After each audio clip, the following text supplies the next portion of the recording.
बुमराह की बेहतरीन परफॉर्मेंस की बदौलत इंडिया ने कमबैक किया और सच सही का जवाब दिया है बेसबॉल को। और अब सीरीज हो गई है 1-1 से बराबर।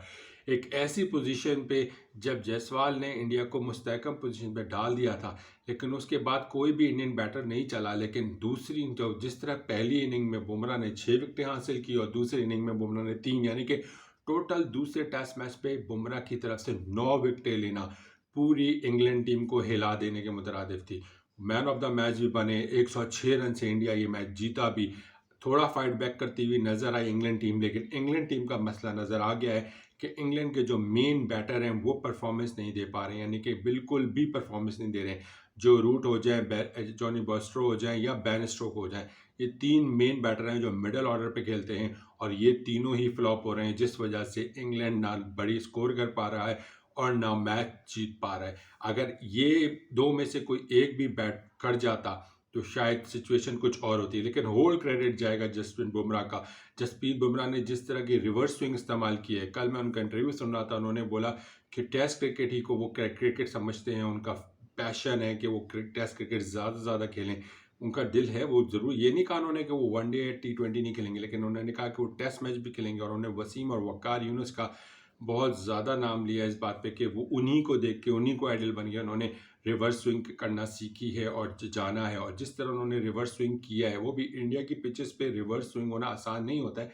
लेकिन जसप्रीत बुमराह ने जो बॉलिंग की है, मानना पड़ेगा कि वो इस वक्त इंडिया का बेहतरीन बॉलर है, इंडिया का बेहतरीन और नंबर वन बॉल। जैसे दुनिया के अच्छे बॉलर्सों में लिस्ट में नाम होता है ना, वो बुमराह का भी नाम आएगा। इंडिया के तो वो है ही नंबर वन बॉलर, लेकिन जो भी बॉलिंग उसने की है, पूरी बैटिंग लाइन तबाह करके रख दी। चाहे वो पहली इनिंग हो, चाहे वो दूसरी इनिंग हो, पूरी इंग्लैंड की बैटिंग लाइनअप जो तबाह हुई है ना, वो बुमराह की वजह से हुई है। अश्विन जो पहली इनिंग में एक भी विकेट हासिल नहीं कर सके थे, दूसरी इनिंग में उन्होंने बेहतरीन बॉलिंग की और 3 विकेटें हासिल की। तो कॉम्बिनेशन अच्छा है, लेकिन इशू यही आएगा कि तीसरे में क्या ये इंग्लैंड स्ट्रेटेजी अपनाता है। अगर वो जो रूट और जॉनी बस्ट्रो को बार बार खिलाते रहेंगे, देखिए जॉनी बस्ट्रो जो है ना, वो विकेट कीपर नहीं है, वो बैटर है, और वो एज अ बैट्समैन उनको जगह दी जा रही है। लेकिन जॉनी बस्ट्रो ये दूसरा टेस्ट मैच है, ये चौथी इनिंग थी और फ्लॉप हुए। सेम हाल जो रूट का भी है, अजीब सा रिवर्स स्वीप मारते मारते स्वीप को ट्राई करते हुए आउट हुए। अश्विन ने उनकी विकेट हासिल की, लेकिन इसका मतलब है कि इंडिया ने जिस तरह कमबैक किया है वो क्रेडिट जाएगा। एक तरफ जब उनके दोनों यानी कि बैटर जो जायसवाल हो जाए या शुभमन गिल हो जाए, तनकीद हो रही थी उन पे कि वो परफॉर्मेंस नहीं दे रहे, उन दोनों ने, एक ने डबल सेंचुरी मारी, एक ने सेंचुरी मारी, और ये इन दोनों ने ये साबित कर दिया कि वो इस पिच पे, जहाँ पिच बिल्कुल टोटल फ्लैट है, वहाँ पे वो दोनों परफॉर्मेंस दे सकते हैं। अब आगे 3 टेस्ट मैचेस किस तरह के होते हैं वो आगे वक्त बताएगा, लेकिन जस्ट ये मैं कह सकता हूँ कि बुमराह के बाद, अगर बुमराह तो परमानेंट पोजीशन है, लेकिन अगर शुभमन गिल और जायसवाल की बात की जाए, तो इन लोगों ने इतनी अपनी तगड़ी पोजीशन बना ली कि उन्होंने अगले 10 मैचेस तो इंडिया के लिए खेलने ही खेलने हैं, बेशक वो परफॉर्मेंस दे ना दें, क्योंकि ये माजी बताते आ रहा है कि 11 इनिंग में जायसवाल साहब, अपना जायसवाल की बात कह रहा हूँ, शुभमन गिल फ्लॉप हुए थे, और 12वीं इनिंग में जाकर उन्होंने सेंचुरी मारी, यानी कि उनको 11 में चांस मिला, 12वें में उन्होंने परफॉर्मेंस दी, यानी कि अब अगले 11वें में शुभमन गिल की तरफ से क्या परफॉर्मेंस आती है किसी को नहीं पता है। इनकंसिस्टेंट है इनके प्लेयर्स, लेकिन हाँ, सब में बड़ा बिग साइन इनके लिए ये है, और अलार्मिंग साइन ये है कि रोहित शर्मा की परफॉर्मेंस नहीं आ रही टेस्ट मैच में, और रोहित शर्मा फ्लॉप हो रहे हैं। तीसरे टेस्ट मैच में कौन कौन सेलेक्ट होता है ये नहीं पता। विराट कोहली तो टोटल बाहर है। अब कौन आएगा इसके अंदर, KL राहुल की वापसी होती है नहीं होती, अय्यर, शेर अय्यर को निकालना पड़ेगा टीम इंडिया को, और उसकी जगह आपको हर हाल में या तो KL राहुल को ये लेकर आएंगे, या तो फिर इनको सरफराज का इनको लाना पड़ेगा। लेकिन मुझे लगता है कि KL राहुल आएंगे, सरफराज के साथ फिर ज्यादती होगी, और भरत, मेरे समझ से बात है क्या है, भरत किस लिए टीम में खेलते हैं, उनकी जगह पीछे वाशिंगटन सुंदर बैठे हुए हैं, संजू सैमसन बैठे हुए हैं एज अ विकेट कीपर, लेकिन को और ईशान किशन भी हो सकते हैं, लेकिन भरत को ये दूसरा मौका था। मेरे ख्याल से भरत को अब तीसरे टेस्ट मैच में उनको ड्रॉप किया जाएगा।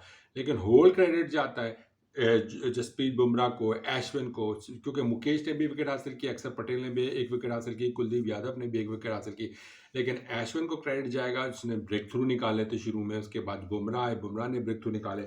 अगर, क्योंकि सुबह और कल तक ऐसा लग रहा था कि ये बेसबॉल जो है ना वो फाइट बैक करेगा, क्योंकि जो जेम एंडरसन ने बयान दिया था कि उनका बयान था कि इस पेज पे आप अगर इंडिया 600 का टारगेट भी दे देता है ना, तो वो 600 भी अचीवेबल है। आई नो ये एक ओवर कॉन्फिडेंट बयान था और थोड़ा सा इंडिया को डराने के लिए ज़रूर था। और कल से मैं देख रहा था कि इंडियन एनालिस्ट भी सारी बातें कर रहे थे कि क्या पता बेसबॉल चल सकता था, क्योंकि देखिए सिर्फ 106 का डिफरेंस था, 298 तक तो लेकर आ गए थे। इसलिए मतलब है कि थोड़ा पेज में दमखम था।